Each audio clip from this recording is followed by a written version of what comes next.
Voy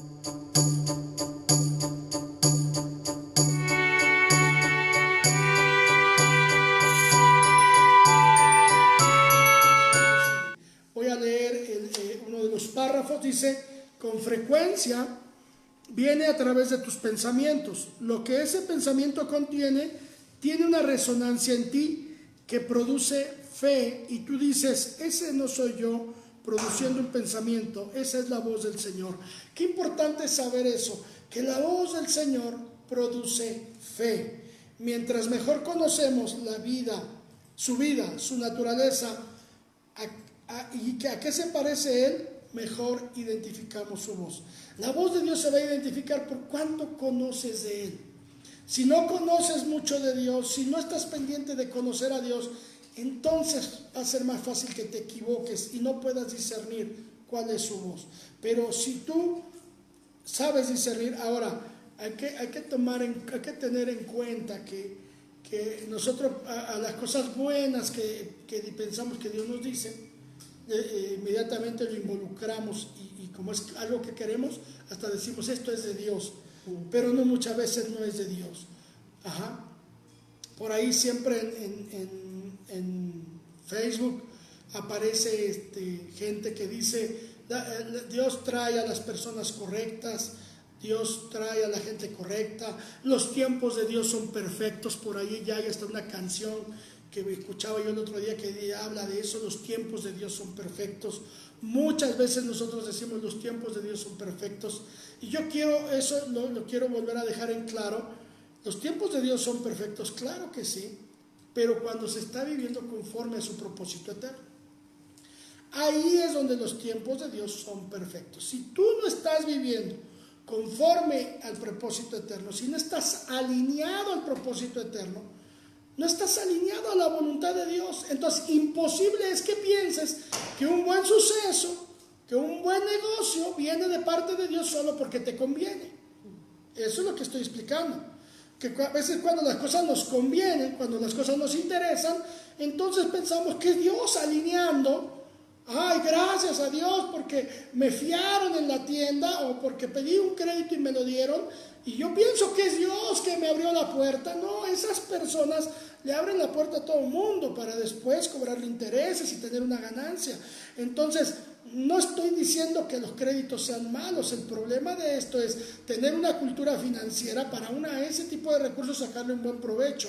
Pero sí también saber que no es que en ese tipo de cosas, o hay jovencitas, y ahí te va Xochitl, Cami, pongan atención, y también los solteros, Caleb, Agustín, pongan atención a todo esto, Dayan. Porque a veces pensamos: no, es que Dios me trajo a la persona correcta, y solamente porque te gusta. Solamente porque te gusta, porque tú es el muchacho, es la muchacha que tú siempre habías querido y todo. Ay, Dios me trajo, y ya piensas que es Dios que te trajo, y a veces ahí es donde estamos nosotros diciendo que Dios nos trajo algo, que estamos viviendo alineados a su voluntad solo porque nos conviene, solo porque nos gusta, solo porque es lo que queremos, y no es así. Dios no te da lo que tú quieres, Dios te da lo que tú necesitas. Ajá. Y en cuestión de novios, Dios no trae novios a nadie, y eso que quede muy claro. Dios no te va a traer a novio. Tú tienes que elegir al que va a ser tu compañero o compañera de vida. Si tú eliges a tu compañero o compañera de vida, entonces sabrás cómo es que Dios hizo las cosas. Todo hombre y toda mujer tiene lo mismo, con diferentes problemas a lo mejor, algunos con diferentes defectos, con diferentes virtudes, pero todos estamos constituidos de lo mismo. Es plan de Dios que crezcamos, que desarrollemos, que nos multipliquemos, que hagamos familia. Todo eso es voluntad de Dios, voluntad de Dios. Entonces, si es la voluntad de Dios que tú hagas familia, entonces es la voluntad de Dios que tú te cases. Ahora, el punto de tener el entendimiento de la palabra es importante. Estaba yo hablando de los muchachos, las muchachas en cuestión al noviazgo, y yo quiero que quede bien claro esta enseñanza, porque no quiero que piensen que Dios les habla y no les está hablando. que Dios les trae personas y no se las está trayendo, que el tiempo que están viviendo es tiempo de Dios y no tiene que ver con el tiempo de Dios, sino yo quiero que ustedes estén seguros de lo que hacen. Entonces tú puedes elegir amar. El punto de amar es que el amor diseñado a la manera de Dios no es como el amor que conocemos, esto lo he dicho muchas veces, lo vuelvo a repetir. El amor de Dios todo lo puede, todo lo sufre, todo lo espera y todo lo soporta. De donde quieras tú caminar con una persona, esa será tu decisión. Si tú tomas una persona que no tiene temor de Dios, que no tiene conocimiento de Dios, entonces vendrás a una larga espera de que Dios te ayude, de que la palabra haga algo por tu matrimonio, a quien hayas elegido por pareja. Pero si tú por lo menos tú misma te pones ese condicionante, que la persona con la que tú unas tu vida sea temeroso de Dios, entonces ya será un poquito más fácil, y más fácil me refiero a esa parte donde por lo menos con el temor de Dios se puede trabajar en unidad juntos, ¿sí? Porque cuando no se está unido en el temor de Dios, entonces es muy difícil, porque uno jala para un lado, el otro jala para el otro lado, y comúnmente va a ser difícil, o va a ser doloroso, va a ser hiriente que una persona te siga. ¿Por qué? Porque a la hora de que jalemos a ambos lados, ese jalón lastima. Tú querrás ir a las cosas de Dios y la otra persona querrá dar el jalón hacia las cosas que no son de Dios, y esas cosas que tiene el mundo, que tiene el sistema, como el vicio, como la falta de respeto, como el odio, el rencor, todo eso va a venir a lastimar tu vida. No es que no se pueda, sí se puede, sí te puedes casar con alguien aunque no sea cristiano. El problema es que es un yugo desigual. Ahora, yugo desigual también lo puede haber dentro de la congregación. Por eso es importante que al conocer otras personas, tú te des cuenta que hablan el mismo lenguaje, que tienen la misma pasión por Dios, y todo eso ayudará. Esto no es para tenerle miedo al matrimonio, esto es para desarrollar, ¿sí? Para desarrollar. El tiempo de Dios es perfecto cuando tú haces su voluntad. Si tú estás queriendo servir al Señor y haciendo caso a esta palabra de caminar por el propósito eterno, es importante, es indispensable que sepamos discernir la voz de Dios. Y la voz de Dios va a traer fe. Y la fe, ese tema de la fe que hemos estado tratando, esa fe que se va a despertar, es la confianza que nos da que todo lo que vamos a vivir, Dios ya está enterado y Dios está a cargo. Su fidelidad se va a manifestar a nuestra vida, ¿sí? Es bien interesante saber que todo lo que hemos hecho no es por nuestro esfuerzo, y que ni siquiera Dios está esperando nuestro esfuerzo de fe, porque hemos aprendido fe de muchas formas y de muchas maneras. Pero esa fe que Dios está esperando, ya di vuelta a la página, estoy en la segunda página de nuestro estudio. Dice arriba: la fe es una dependencia consciente de la vida de Cristo en nosotros. Cuando tú tienes fe es porque estás consciente que Cristo ya vive en ti. No se puede tener fe, y no es fe si no has hecho conciencia de esto. Estoy hablando de hacer conciencia. Y hacer conciencia es como despertar a una realidad. Y de hecho lo es. Por eso decía al principio que Dios nos ha estado llevando a entender que lo que nos rodea, nuestro diario vivir, la vida natural es una vida ficticia. Y la vida real es la vida en el Espíritu. Hacer conciencia de la vida de Cristo en tu vida a partir del nuevo nacimiento es hacer esa conciencia de que ahora ya no estás solo, que Cristo está contigo. Desde ahí ya se está desarrollando la plataforma de la fe. Ahora, esa fe no tiene que ver con que tú te esfuerces en creer, sino tiene que ver fe con la fidelidad de Dios para contigo. Sí. Por la fidelidad de Dios es que ahora tú vives, por la fidelidad de Dios es que ahora tú caminas, tú desarrollas, tú llevas tus proyectos de vida. Por la fidelidad de Dios es que estás siendo sustentada o sustentado por la fidelidad de Dios.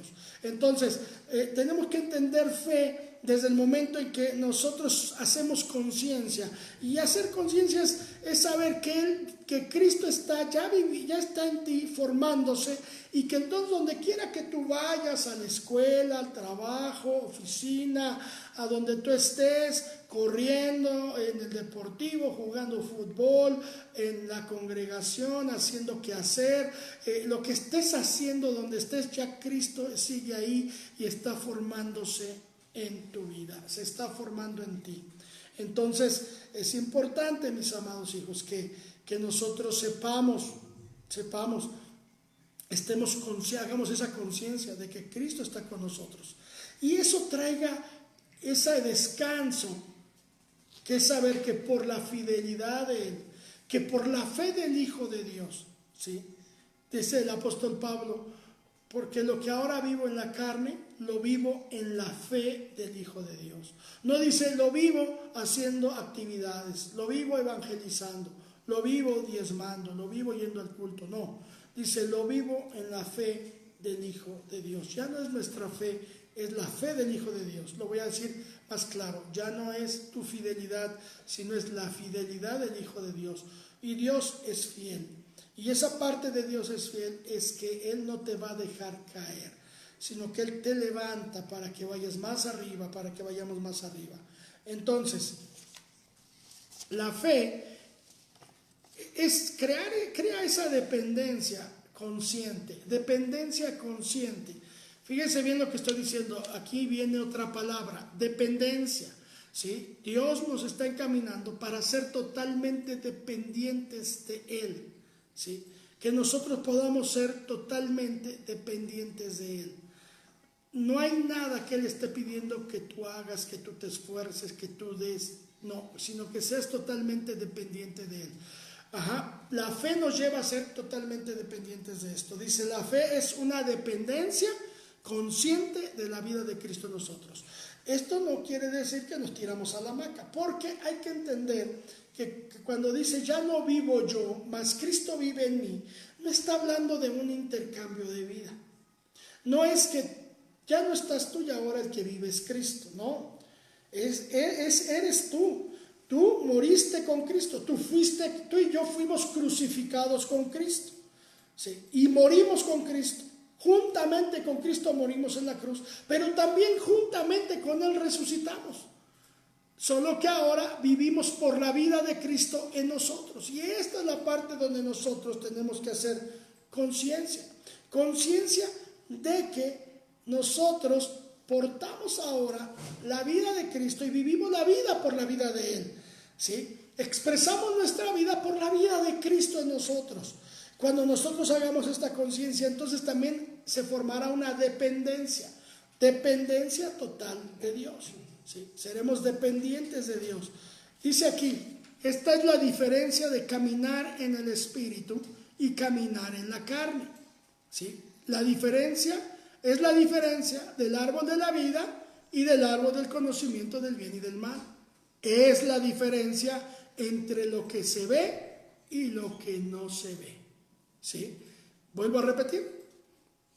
La fe es una dependencia consciente de la vida de Cristo, y esto, mis amados, esta es la diferencia de caminar en el Espíritu y caminar en la carne. Es la diferencia del árbol de la vida y el árbol del conocimiento del bien y del mal. Es la diferencia entre lo que se ve y de lo que no se ve. Y yo le añadiría, es la diferencia entre la vida ficticia humana y la vida real espiritual. Cuando tú estés consciente de esto, de que en Cristo lo que es real es tu vida espiritual, y esto no es que sea mágico o que yo esté zafado de cerebro, no, esto es un despertar a la vida en el Espíritu, porque la vida en el Espíritu opera en la eternidad y la vida carnal un día se acaba. Por eso nosotros estamos conscientes que todos un día vamos a morir. Y eso está consciente toda la humanidad, que un día vamos a morir. ¿Sí? Pero lo que a nosotros nos diferencia de la sociedad, de los que no han nacido de nuevo, es que nosotros vamos a morir en esta carne, pero tenemos vida en Cristo. porque Cristo así lo dijo. Cristo dijo, el que cree en mí, aunque esté muerto, vivirá. Nosotros estamos instalados ya en la vida eterna. Entonces, aunque muramos a esta vida natural, tenemos vida es en Cristo Jesús. Entonces, ese es lo importante. Por eso, Cristo no está perdiendo el tiempo tratándote de hablar de las cosas que perecen, de las cosas naturales. Por eso su voz, su palabra, no tiene que ver con las necesidades del siglo, ni de los modernismos, ni del coronavirus, ni de nada. No tiene que ver nada de lo que esté pasando en el mundo, nada. Porque esta vida va a perecer. Yo comentaba el lunes en el discipulado aquí en Pachuca y les decía que no podemos caminar por miedo ante estas cosas que se está viviendo. Porque si nosotros entramos en ese miedo, no estamos viviendo la vida en el Espíritu, entramos en ese punto de pánico y ahí estamos viendo qué vamos a hacer y gastando lo que no tenemos y haciendo lo que hasta lo que no podemos por un miedo. ¿Y el miedo a qué? A morir. Como si la muerte no fuera algo que ya desde que nacemos sabemos que va a pasar. Ahora, por eso, cuando no tenemos esperanza, Pablo habla mucho sobre eso. Dice, ¿por qué no quiero, hermanos, que seáis como los que no tienen esperanza? Yo hoy les puedo decir a ustedes, yo no quiero que ustedes sean como los que no tienen esperanza. Yo quiero que ustedes tengan su esperanza en Cristo y estén bien cimentados en Él. Para que cuando venga este asunto, ustedes no estén pendientes de las cosas del mundo.